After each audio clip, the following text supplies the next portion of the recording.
Hello guys, তোমরা কি আমার মতো পাওয়ার শট মারতে চাও? তোমরা যদি এই পাওয়ার শটটা মারতে চাও তাহলে তোমরা ফুল ভিডিওটা দেখবে এবং ফুল ভিডিওটা দেখলে বুঝে যাবে কিভাবে পাওয়ার শট মারতে হয়।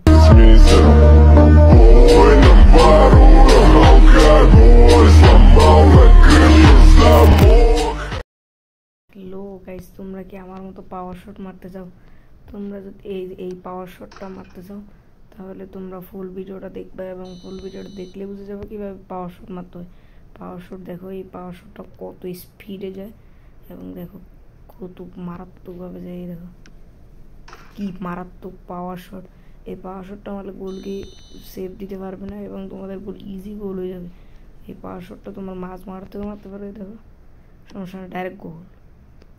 ওনারা যদি বেশি মনে করো টান দিতে তাহলে মিস হয়ে যাবে। তো পুরোটা ভিডিও দেখতে থাকো এবং আমি তোমাদেরকে বুঝে দেবো কীভাবে পাওয়ার শট মারতে হয়।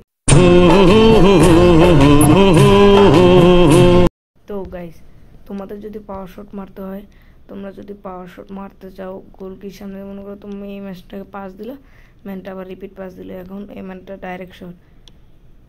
এই বলটা যদি তুমি আমি তোমার বুঝে দিব, তুমি যদি একটু টানে ধরো বেশি তাহলে মনে করো বলটা একটু উপর দিয়ে চলে যাবে, হালকা করে ধরবা তাহলে গোল। এই দেখো তুমি বলটা পাওয়ার সাথে সাথে এই শুট বাটনটাকে তোমার পিছের দিকে টান দিবে।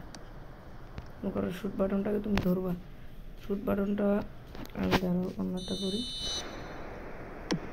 শুট বাটনটার নিচে পিছের দিকে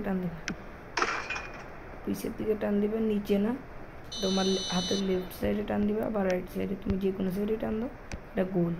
তুমি দেখো তুমি হাতের যে কোনো সাইডে টান দাও এটা গোল।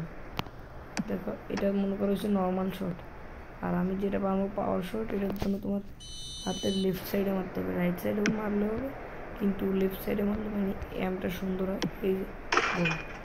তো তোমরা যদি পুরোটা বুঝতে দেখো, না এলে আবার দেখাচ্ছি, তোমরা ফুল ভিডিওটা দেখো বলটা থামাইছে তো এই পিছে টান দিলে গোল।